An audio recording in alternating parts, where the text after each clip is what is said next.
할렐루야! 살 수 있는 길 주님의 교회 김학준 목사입니다. 오늘 함께 은혜 받으실 하나님 말씀 제목은 염려하지 말라 하나님을 믿으라 입니다. 본 말씀은 마태복음 6장 25절에서 34절까지의 말씀입니다. 그러므로 내가 너희에게 이르노니 목숨을 위하여 무엇을 먹을까 무엇을 마실까 몸을 위하여 무엇을 입을까 염려하지 말라. 목숨이 음식보다 중하지 아니하며 몸이 의복보다 중하지 아니하냐. 공중의 새를 보라. 심지도 않고 거두지도 않고 창고에 모아들이지도 아니하되 너희 하늘 아버지께서 기르시나니 너희는 이것들보다 귀하지 아니하냐. 너희 중에 누가 염려함으로 그 길을 한 자라도 더할 수 있겠느냐. 또 너희가 어찌 의복을 위하여 염려하느냐. 들의 백합화가 어떻게 자라는가 생각하여 보라. 수고도 아니하고 길쌈도 아니하느니라. 그러나 내가 너희에게 말하노니 솔로몬의 모든 영광으로도 입은 것이 이 꽃 하나만 갖지 못하였느니라. 오늘 있다가 내일 아궁이에 던져지는 들풀도 하나님께서 이렇게 입히시거든 하물며 너희일까 보냐. 믿음이 작은 자들아, 그러므로 염려하여 이르기를 무엇을 먹을까 무엇을 마실까 무엇을 입을까 하지 말라. 이는 다 이방인들이 구하는 것이라. 너희 하늘 아버지께서 이 모든 것이 너희에게 있어야 할 줄을 아시느니라. 그런즉 너희는 먼저 그의 나라와 그의 의를 구하라. 그리하면 이 모든 것을 너희에게 더하시리라. 그러므로 내일 일을 위하여 염려하지 말라. 내일 일은 내일 염려할 것이요 한날의 괴로움은 그날로 족하니라. 우리가 오늘과 내일에 대한 모든 불안과 염려를 이기고 살아갈 수 있는 길이 있습니다. 그 길은 바로 전지하셔서 우리의 모든 사정을 아시고 전능하심으로 모든 일을 행하여 주시며 무소부지하셔서 어느 곳에서나 우리와 동행해 주시고 모든 문제를 해결해 주심으로 도우시는 능력의 하나님을 우리가 아버지로 모시고 의지하며 살아간다면 우리는 오늘과 내일에 대한 모든 불안과 염려를 모두 다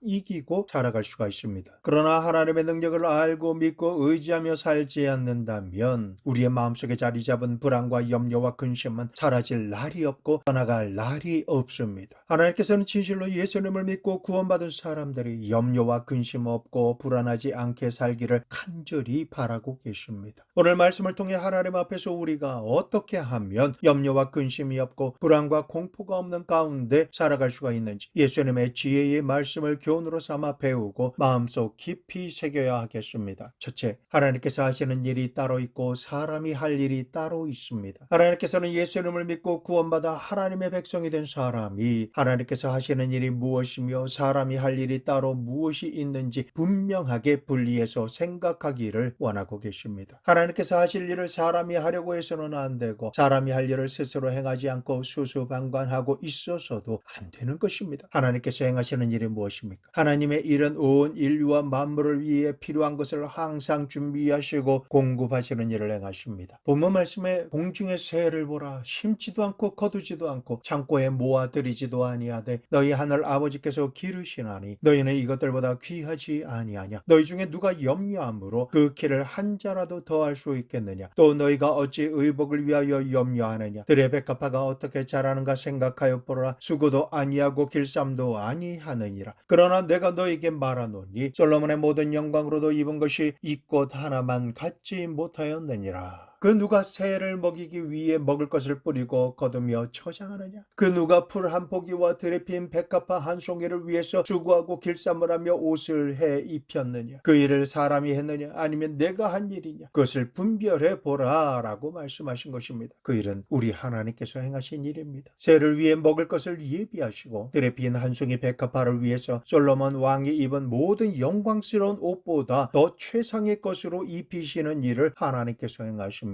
이처럼 새나 풀이나 꽃 한 송이를 위해서 하나님께서 예비하시고 공급하시며 일을 행하시는 하나님이시다 라는 뜻입니다. 하나님께서는 아담과 하와를 지으시기 전에 빛을 예비하시고 하늘과 땅을 예비하셨으며 땅에는 각종 열매 맺는 나무와 풀을 예비하시고 기는 것과 짐승들을 예비하셨습니다. 해와 달과 별들을 예비하셨고 공중에는 날아다니는 새와 물에는 물고기들을 예비하셨는데 어느 것 하나 부족하거나 모자람이 없도록 완벽하게 예비하신 이후에 에덴 동산을 예비해 놓으시고 하나님의 형상과 모양대로 아담과 하와를 지으셔서 에덴에 살게 하셨습니다. 아담과 하와는 에덴에서 태어나 보니까 하나님께서 예비하시지 않은 것이 하나도 없다는 것을 발견했습니다. 예비하신 모든 것은 완전하고 완벽합니다. 창조된 것 중에 아담과 하와가 하나님을 도와드림으로 만들어진 것은 아무것도 없습니다. 하나님께서 모든 것을 다 만드시고 예비해 주신 것을 누릴 따름입니다. 심지어 자신을 위해 예비한 것조차도 없습니다. 하셨습니다. 하나님께서는 이름 자체에도 여호와 이레라고 하시며 나는 너희를 위해 예비하는 하나님이다 라는 이름을 우리에게 알려주셨습니다. 아담과 하와가 하나님을 배반하고 범죄함으로 에덴에서 쫓겨나온 이후에 세상의 죄악이 관영함으로 어둠과 절망이 꽉 들어찼을 때조차도 하나님께서는 죄 가운데 사는 우리를 구원하시기 위해 구세주 예수 그리스도를 예비해 주셨습니다. 하나님께서는 구원에 대해서도 사람에게 너희 구원을 위해 스스로 예비하라 라고 하지 않으셨습니다. 하나님의 아들 예수님께서 우리에게 오셔서 우리의 죄와 불의, 추악과 저주, 절망과 죽음을 한 몸에 짊어지시고 십자가에 대신 올라가셔서 몸을 찢기시고 피를 흘리시며 죽으심으로 우리의 죄와 저주와 허물을 모두 다 청산해 주시고 우리에게 필요한 구원을 하나도 빠짐없이 모두 다 예비해 놓으신 것입니다. 하나님께서는 구원받을 수 있는 길을 하나도 부족함이 없이 예비해 놓으시고 남녀노소 빈부귀천 할 것 없이 누구든지 예수님을 믿고 구원받으라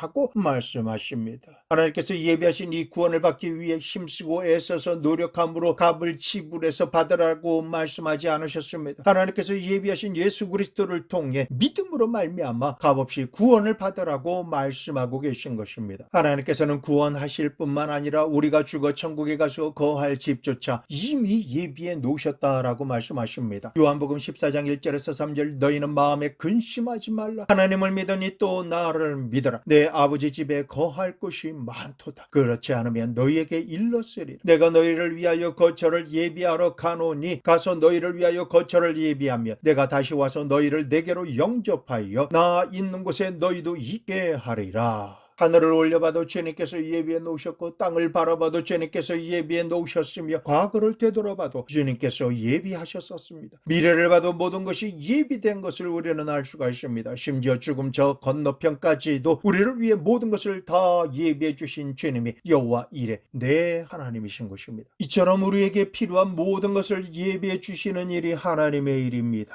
그러면 우리가 해야 할 일이 무엇입니까? 마태복음 6장 26절 공중의 새를 보라 심지도 않고 거두지도 않고 창고에 모아들이지도 아니하되 너희 하늘 아버지께서 기르시나니 너희는 이것들보다 귀하지 아니하냐. 마태복음 6장 29절에서 30절 내가 너희에게 말하노니 솔로몬의 모든 영광으로도 입은 것이 이 꽃 하나만 갖지 못하였느니라. 오늘 있다가 내일 아궁이에 던져지는 들풀도 하나님께서 이렇게 입히시거든 하물며 너희일까 보냐. 믿음이 작은 자들아. 공중을 나는 새를 먹이시고 기르시는 하나님, 오늘 있다가 내일 불에 타 재가 될 들에 핀 한 송이 꽃도 왕이 입은 모든 영광보다 화려하게 입히시는 하나님, 하나님의 형상과 모양대로 지으시고 사랑하시는 아들 예수 그리스도께서 십자가에 달려 죽게 하시기까지 사랑하신 우리의 인생을 얼마나 귀하게 여기시겠느냐라고 말씀하시는 것입니다. 이 진리를 모르는 자는 이처럼 너희를 귀하게 여기고 사랑하며 친히 돌보는 나를 믿는 믿음이 작은 자들이다 라고 말씀하시는 것입니다. 그러므로 염려한다라는 것은 믿음이 작은 것이고 없는 것이며 하나님 앞에서 무의미한 것입니다. 우리가 염려하는 것만으로 키가 한 자나 더 크게 할 수 없습니다. 머리카락을 검게나 희게 하지 못합니다. 염려만 한다고 일이 이루어진다라면 몰라도 염려하는 것만으로는 아무런 일도 이루어지지 않기 때문에 무엇 때문에 염려하느냐? 염려하는 일은 하나님의 것이고 너희들이 할 일이 아니다 라고 말씀하십니다. 부모가 가족을 부양할 능력이 있으면 자녀를 위해 무엇을 먹일까, 무엇을 입힐까, 무엇을 마시게 할까, 어떻게 살아가게 할까, 학비는 어떻게 공급해 줄까 하는 염려를 부모가 합니다. 결코 자신이 해줄 수 있는 것을 자녀에게 직접 감당하고 해결하며 살라고 요구하지 않는 것입니다. 하물며 하늘과 땅의 모든 것을 소유하시고 능력과 권능이 한량없으신 아버지 하나님께서 하나님의 자녀가 우리에게 무엇을 먹을까, 무엇을 입을까, 무엇을 마실까, 어떻게 살아갈까 하는 이런 것을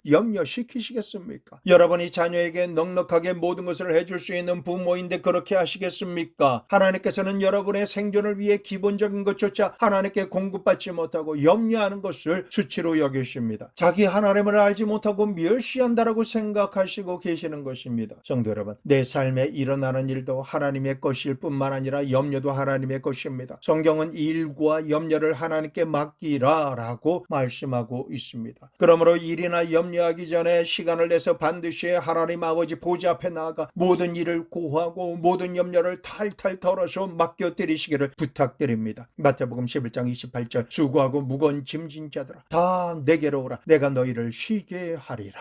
이 말씀 그대로 내게 있던 수고하고 무거운 짐과 염려는 내 소유가 아닙니다. 하나님의 소유입니다. 우리가 염려하고 있다는 것은 하나님을 믿지 못하고 하나님의 것을 빼앗고 훔쳐왔음을 의미하는 것이며, 모든 일과 염려를 맡기고 기도하지 않는 것이 죄가 되는 이유가 바로 이것입니다. 그러므로 우리는 365일 24시간 모든 날 모든 시간 모든 순간마다 일과 염려가 생길 때마다 하나님께 기도 드림으로 염려와 근심과 무거운 짐을 맡겨드리기를 부탁드립니다. 하나님의 것을 도둑질해서 해결도 못하면서 염려만 하고 있으면 여러분은 도둑놈들이 되는 것입니다. 그러므로 오늘 이 순간부터 솔직하게 하나님께 도둑질해온 염려와 근심을 하나님 앞에 모두 다 내려놓으시게 되시기를 예수님의 이름으로 축원합니다. 더는 야단 법석하며 군상 떠는 고아의 영에서 벗어나 양자의 영으로 충만하시기를 간곡히 부탁드립니다. 둘째로, 염려는 이방인들의 것입니다. 염려에 이르기를 무엇을 먹을까 무엇을 마실까 무엇을 입을까 하지 말라, 이는 다 이방인들이 구하는 것이다 라고 본문에 기록되어 있습니다. 예수님을 믿고 하나님의 자녀가 된 사람은 염려하지 않지만 현지의 창조주시오 운영주가 되시는 하나님을 믿지 않는 이방인은 보호자가 없기 때문에 스스로를 위해서 모든 것을 염려해야 합니다. 어찌하여 이방인들이 하나님께서 모든 만물을 지으시고 돌보시고 계신다라는 것을 믿지 않게 되었을까요? 그 시작은 아담과 하와가 하나님의 뜻을 어기고 선악과를 먹고 죄를 지음으로 배반하고 타락하여 모든 것이 완벽한 에덴 동산에서 쫓겨난 이후에 영예는, 즉 영안이 어두워짐으로 하나님을 보지 못하고 믿지 못하게 된 것입니다. 죄와 저주와 허물로 인해 스스로 땀을 흘리며 고생하며 살고 고통 가운데 신음하다 죽어 흙으로 돌아가기에 하나님의 돌보심을 받지 못하고 알지 못하기에 아버지 하나님이 없는 고아가 되어 스스로 생존하기 위해 일하고 무엇을 먹을까 무엇을 입을까 무엇을 마실까 염려하지 않고 될 대로 되라 하며 나는 염려하지 않는다 하고 앉아만 있으면 굶어 죽기 때문에 살 수가 없는 것입니다. 하나님께서는 예수님을 믿고 십자가 보혈을 의지하여 회개하며 하나님과 화목하게 되지 않은 이방 사람들을 위해서는 하나님께서 돌봐주시겠다라고 하지 않으시고 스스로를 위해 염려하라 라고 말씀하셨습니다. 그러니 이방인은 스스로 생존하기 위해서 모든 것을 염려하며 신경 써야 하고 고생하며 일하고 몸부림을 치며 투쟁함으로 살아남아야 합니다. 그리고 어떤 일을 열심히 한다 할지라도 그 결과에 대해서는 불확실합니다. 자신이 선택한 일의 결과가 좋을지 혹은 나쁘게 될지 장담할 수 없기 때문에 오늘 밤이나 내일 내게 어떤 일이 일어날지 모르기 때문에 항상 마음이 불안하고 초조하며 염려하고 근심하며 살 뿐입니다. 왜 그렇게 염려하고 불안해하며 초조해야 할 수밖에 없을까요? 보호자가 없는 이방인의 운명은 예상한 문제든 돌발적인 문제가 다가오면 그 문제를 해결할 능력이 스스로에게 없기 때문에 문제에 짓눌려 무방비하게 고통당하며 모든 괴로움을 고스란히 당할 수밖에 없는 것입니다. 우리도 얼마 전까지 오랜 세월 동안 예수님을 믿지 않고 이방인으로 살았을 때에는 이방인으로서 동일하게 살았습니다. 그러나 아버지 하나님께 택함을 받고 예수님의 공로로 구원받아 아버지 하나님의 품 안에 들어왔기 때문에 이제는 신분이 바뀌었습니다. 더 이상은 이방인이 아니라 양자가 된 자녀의 신분이 되었고 삶의 위치와 받게 되는 혜택이 완전히 바뀐 것입니다. 그러므로 우리는 이 사실을 반드시 알고 깨달으며 믿어야 하는 것입니다. 한 부자가 고아원에서 아이를 양자요 후계자로 입양을 했습니다. 집에 있던 모든 가족들이 저를 기뻐하고 즐거워하며 아이를 위해 예비한 넓고 밝으며 쾌적한 방을 소개해주고 좋은 침대에 푹신한 이불을 보여주었습니다. 저녁 식사를 마친 이후에 어머니가 아이를 데리고 방으로 가서 푹신한 이부자리를 들쳐놓고서 거기에 눕혀주며 토닥토닥 두드려주면서 편안하게 자라고 했습니다. 그런데 아침에 일어나서 아이가 잘 자고 있는지를 보려고 방문을 열어서 보니 아이가 사라져 버렸습니다. 이 아이가 어디로 갔을지 당황하며 집안 식구 모두가 갈 만한 곳을 찾아봤지만 어디에서도 찾지 못하고 방 안으로 돌아왔는데 침대 밑에서 인기척이 나서 엎드려 침대 밑을 보니 아들이 침대 밑에서 강아지처럼 웅크린 자세로 자고 있었던 것입니다. 너무나 놀라서 침대 밑에서 끌어내어 안고 아가야 너는 왜 이 좋은 침대 위에 부드럽고 푹신한 이불과 베개가 있는데 여기서 자지 않고 이렇게 침대 밑에서 웅크리고 자고 있었니? 하고 물으니까 아이가 말하기를 자기는 지금까지 고아원에서 살면서 언제나 이불이 없어서 웅크리고 잤는데 갑자기 이 넓은 침대에서 좋은 이불과 좋은 베개를 베고 자려고 하니 한 번도 이런 것을 누려보지 못했기 때문에 이것이 내 것이 아닌 것 같고 자면서도 내가 이런 데 자도 될까 하는 생각에 불안하고 황당하기도 해서 잠을 잘 수가 없었습니다. 그래서 침대 밑에 들어가서 웅크리고 있었는데 그러다 보니 잠이 잘 와서 이렇게 된 것입니다 라고 말하였습니다. 오늘을 살아가는 우리도 그동안 수많은 날 보호자 아버지가 없는 이방인의 상태에 위해서 이 세상을 살면서 무엇을 먹을까, 무엇을 입을까, 무엇을 마실까 염려하고 근심하면서 내 힘으로 모든 것을 예비하고 내 생각과 지혜로 문제를 해결하려고 발버둥을 치며 살아왔던 것이 습관이 되어서 예수님을 믿고 아버지 품으로 돌아왔음에도 불구하고 무엇인가를 필요로 하고 무엇을 해야 할 때마다 아버지께 필요한 것을 기도로 구하지 않고 습관적으로 불안해하며 염려가 되어서 습관을 넘어 본능적으로 내가 무언가 해보려고 합니다. 심지어 아버지 하나님께서 도와주시겠다라고 말씀하셔도 아버지 가만히 좀 계세요, 내가 다 할 수 있어요 라고 하며 하나님의 도와주심을 뿌리칩니다. 그래서 아버지가 내게 필요한 모든 것을 다 해주기를 원하심에도 불구하고 아버지의 마음을 외면하고 믿지 못하며 선택하고 행동합니다. 때로는 아버지를 믿는다라고 말만 하고 항상 염려하고 근심하며 불안해하고 초조해하는 가운데 살고 있습니다. 성도 여러분, 우리의 보호자이신 아버지 하나님은 무능한 하나님이 아니십니다. 능력이 많으신 전능하신 아버지 하나님이십니다. 하나님께서 우리의 일상생활과 삶의 모든 부분을 적극적으로 개입해 주시고 필요한 모든 것을 공급해 주시기를 원하십니다. 우리가 하나님을 믿고 의지하며 기도로 정중하게 모든 사정을 고하고 모든 일을 내어 맡겨드리면 일과 염려는 하나님께서 대신 책임져 주시는 것입니다. 성령 충만함을 갈망하십시오. 보혜사 성령님께서는 우리를 도와주시기 위해 하나님께 보내심을 받고 우리 안에 거하시며 우리 위에 능력으로 임하여 인도하십니다. 지혜와 총명의 영으로 임하셔서 모든 문제를 해결하게 하십니다. 성령님께서는 능력 주시는 자 안에서 무엇이든지 할 수 있게 하시며 초자연적인 기적과 축복으로 역사하셔 모든 것을 공급하시고 돌봐주시는 일을 행하여 주시는 것입니다. 이제 염려하지 않고 하나님을 믿으며 살려면 셋째로 우리는 어떻게 살아가야 할까요? 하나님께서는 우리가 적극적으로 어떻게 살아가야 할지 그 방향을 가르쳐주고 계십니다. 마태복음 6장 33절 그런즉 너희는 먼저 그의 나라와 그의 의를 구하라. 그리하면 이 모든 것을 너희에게 더하시리라. 우리는 하나님의 나라와 하나님의 의를 구하는 삶의 태도를 가지고 살아가야 합니다. 그러면 그의 나라, 하나님의 나라가 무엇입니까? 예수님께서 오시기 전까지는 온 세상은 마귀가 지배하고 있었습니다. 그러므로 이 세상은 마귀의 나라였습니다. 아담과 하와가 타락하자마자 하나님께서 아담에게 주신 온 세계를 마귀가 인계받아 이 세상의 왕이요 이 세상의 신으로 이 세상을 지배했었습니다. 그래서 마귀가 역사하는 지배 아래에서 세상은 죄악의 포로가 되고 미움과 분노와 투쟁의 장소가 되었으며 병들고 가난하게 살고 평생 고생만 하다가 결국은 죽고야 마는 이러한 저주가 온 세상에 꽉 들어차게 된 것입니다. 그러나 2000년 전에 예수님께서 육신의 몸을 입고 이 땅에 오셔서 회개하라 천국이 가까웠느니라 라고 말씀하시며 천국 복음을 전하시고 이 세상에 하나님의 통치를 받는 천국을 가지고 오셨습니다. 그때로부터 예수님을 믿고 구원받은 자의 삶에 하나님께서 전능하신 능력으로 역사하사 기적이 일어나는 천국이 임하기 시작한 것입니다. 천국의 왕이신 예수님께서 온전한 천국을 가지고 우리에게 오셔서 천국의 능력을 선포하기 시작하신 것입니다. 천국은 예수님께서 가시는 곳마다 마귀가 지배했던 세상 나라의 일을 파괴했습니다. 가시는 곳마다 죄악을 파괴하고 가시는 곳마다 병을 파괴하셨으며 귀신을 쫓아내고 배고픈 자를 먹이시며 불안과 공포에 떠는 자에게 세상이 줄 수 없는 평안을 주시고 죽은 자를 살리시며 천국을 전파하셨습니다. 급기야 우리를 합법적으로 구원하기 위해서 우리가 달려 죽을 수밖에 없던 저주의 나무 십자가에 대신 달리셔서 죽으시고 그 피의 값으로 우리의 모든 죄악을 청산하시며 부활하심으로 이 땅에 교회를 남겨두셨습니다. 예수님께서 부활 승천하시고 난 이후에 말씀하신 보혜사 성령님을 오순절 날부터 시작해서 이 땅에 사는 모든 사람들이 모여서 성령을 받기 위해 기도에 저녁 힘쓸 때 임하게 하시고 초대교회가 세워졌습니다. 그때로부터 교회는 하나님의 통치를 받는 이 땅에 세워진 하나님의 나라입니다. 이후로 교회를 파괴하는 자는 하나님의 나라를 파괴하는 자요 교회를 일으켜 세우는 자는 하나님의 나라를 일으켜 세우는 자인 것입니다. 그의 나라와 그의 의를 구하라 라고 하는 말씀은 이 땅에서 하나님의 다스림을 받는 하나님의 나라 교회를 말씀하는 것입니다. 예수님께서 피로 값주고 사시고 보혜사 성령님께서 오셔서 임하시고 역사하는 교회가 이 땅의 하나님의 나라입니다. 그리고 예수님께서 장차 이 땅에 다시 오셔서 구원받은 성도를 천국으로 데리고 가시는 것도 이 땅의 교회를 데리고 가시는 것입니다. 교회가 바로 이 땅에 있는 하나님의 나라입니다. 주님께서 그의 나라를 구하라 라고 하시는 말씀은 이 땅에 있으면서 교회를 받들라라는 것입니다. 그러면 어떻게 지상의 하나님의 나라인 교회를 구할까요? 우리가 각자 지역 교회에 소속하고 출석하는 것을 제일 처음 의무로 삼아야 합니다. 교회는 하나님의 나라이니까 하나님 천국에 소속하고 싶으면 교회에 소속되어야 하는 것입니다. 나는 교회 같은 거 필요 없다. 나는 혼자서도 예수님을 믿고 구원받아 천국으로 갈 수 있다라고 하는 말을 하는 분들이 있는데 어림도 없습니다. 교회가 하나님의 나라이기 때문에 교회에 소속되어야지 교회를 떠나서는 이 땅에 하나님의 나라가 존재하지 않습니다. 주님께서는 두세 사람이 내 이름으로 모인 곳에는 내가 너희 가운데 있겠노라 라고 말씀하셨습니다. 독불장군처럼 너 혼자 있는 곳에 내가 있겠노라 라고 말씀하지 않으셨습니다. 그런 연유로 우리는 교회에 소속되어야 하고 모이기를 힘쓰며 열심히 출석해야 합니다. 교회에 출석한다는 것은 내가 천국에 소속되어 있을 뿐 아니라 천국을 계속해서 받들고 있다라고 하는 증거가 됩니다. 그러므로 교회는 그저 종교일 뿐이고 건물일 뿐이기 때문에 주일날 내가 놀고 싶으면 놀러 가고 교회에 이유 없이 그냥 가기 싫으면 안 가고 하는 것은 천국을 가볍게 여기는 것입니다. 마지막 날 이 교회가 하늘로 들려 올라가는데 내가 속한 천국을 가볍게 여기고 어떻게 내가 천국에 들어갈 수가 있겠습니까? 그러므로 그의 나라와 그의 의를 구하기 위해서는 지역교회에 소속하여 열심히 출석하고 이 땅의 천국을 물질로 섬겨야 합니다. 우리가 드리는 11조와 헌물은 천국에 소속된 성도의 의무입니다. 이 세상에서 한 나라에 속해서 사는 이상 그 나라의 세금을 내야 하고 국가는 국민이 낸 세금을 가지고 국민이 안정적으로 잘 살 수 있도록 국방과 도로와 항만이라든지 여러 가지 기반 시설을 만들고 운영합니다. 이처럼 우리가 천국에 속해 있으면 천국에 반드시 11조와 헌물을 드려서 교회를 통해서 천국의 일을 행할 수 있도록 받들어야 내가 그의 나라를 구하는 것이 됩니다. 그 나라에 살고 있으면서 혜택을 받으려면 그 나라의 발전을 위해서 자원을 공급하지 아니하면 그 나라에 소속됐다라고 볼 수가 없는 것입니다. 그리고 그의 나라를 구하려면 하나님의 나라 교회가 운영되기 위해 봉사해야 합니다. 하나님께서 내게 힘 주시는 대로 내가 직접 간접으로 봉사해야 합니다. 남녀 성교회나 실업인 성교회, 구역 모임이나 소그룹, 교회 학교 등에 적극적으로 참여해서 여력이 되는 한 열심히 하나님의 나라 교회의 성장과 발전을 위해서 지대한 관심을 가지고 봉사해야 합니다. 세상 나라 일에는 성공하기 위해서 관심을 가지며 열심을 다하지만 하나님의 나라에 대해서는 세상에서 살다가 여유 있는 시간에만 오다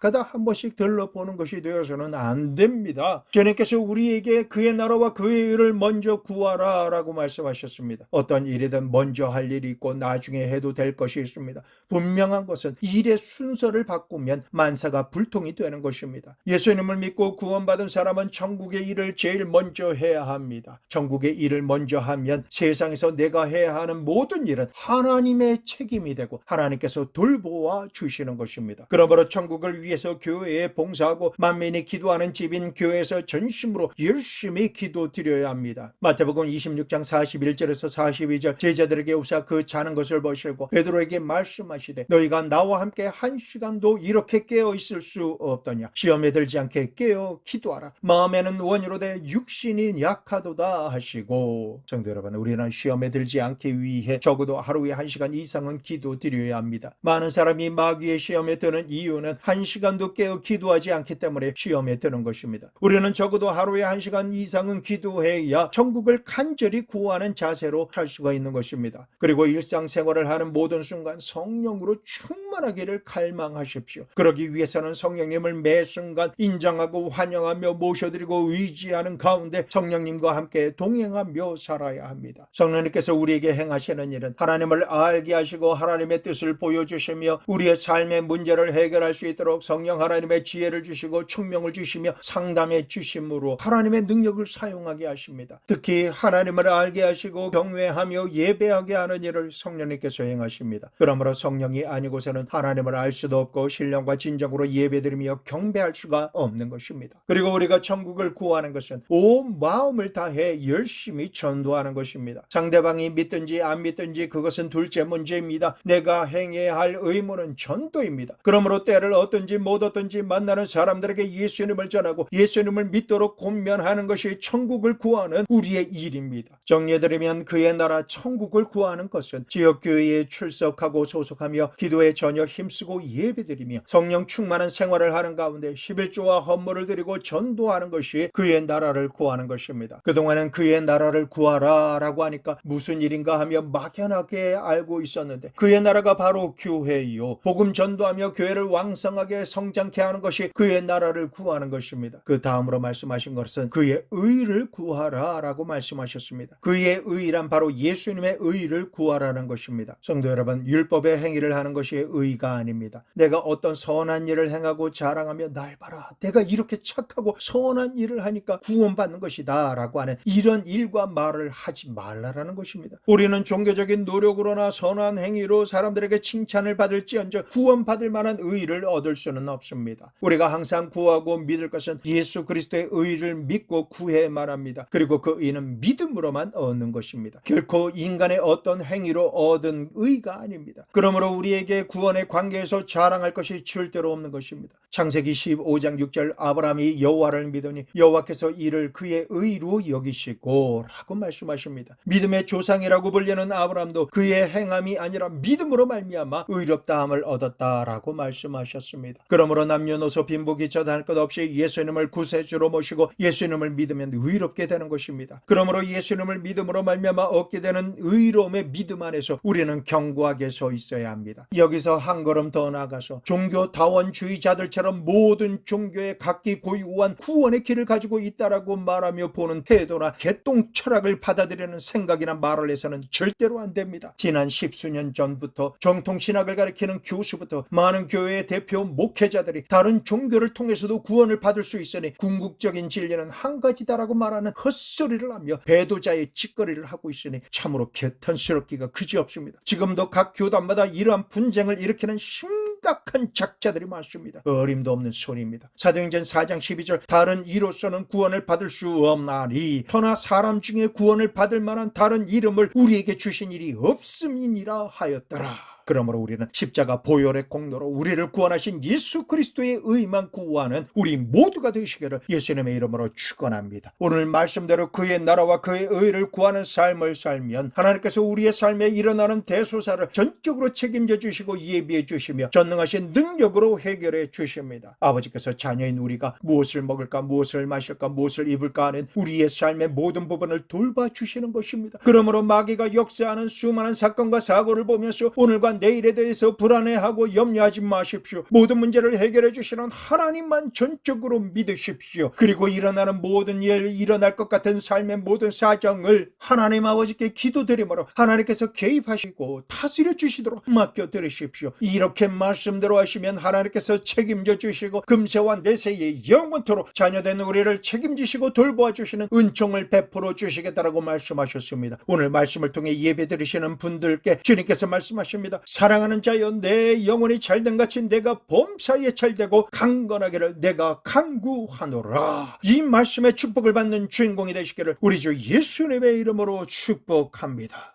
전능하신 우리 아버지 하나님이시여, 공중을 나는 새도 돌보시고 들에 핀 백합화도 왕보다 나은 최상의 것을 입히시는 하나님께서 지금 우리와 함께 계시고 우리를 돌보아 주심에 감사드립니다. 여호와 하나님이시여, 예수님께서 2000년 전에 저주의 나무 십자가에서 우리의 연약한 것을 친히 담당하시고 병을 짊어지고 가셨습니다. 우리의 모든 질병과 고통의 문제는 이미 치료가 예비되었습니다. 아버지 하나님이시여, 예수님 이름으로 믿사오니 우리의 모든 질병과 고통을 치료해 주시기 위해 채찍에 맞으심으로 예비된 치료를 지금 우리에게 허락하여 주시옵소서. 오늘 손을 얹고 기도드리는 그 손 위에 우리 주 예수 그리스도의 못자국 난 손을 얹어 주시옵소서. 성령의 불같은 능력으로 병의 뿌리를 뽑아주시고 소멸의 불로 태워 주시옵소서. 병을 멸하여 주시옵소서. 병을 쫓아버려 주시옵소서. 병을 고쳐 주시옵소서. 성령 하나님 임하소서, 임하소서. 바람같이 불같이 물같이 임하셔서 건강을 해하고 생명을 빼앗고 지구금 멸망시키려고 하는 원수 마귀의 일을 멸하여 주시옵소서. 예수님의 이름으로 마귀와 병으로 역사했던 권세를 향해 명하노니 묶임을 놓을지어다. 마귀야 병마야 물러갈지어다. 예수님의 이름으로 명하노라. 우리 아버지 하나님, 주의 자비와 긍휼의 손길로 머리부터 발끝까지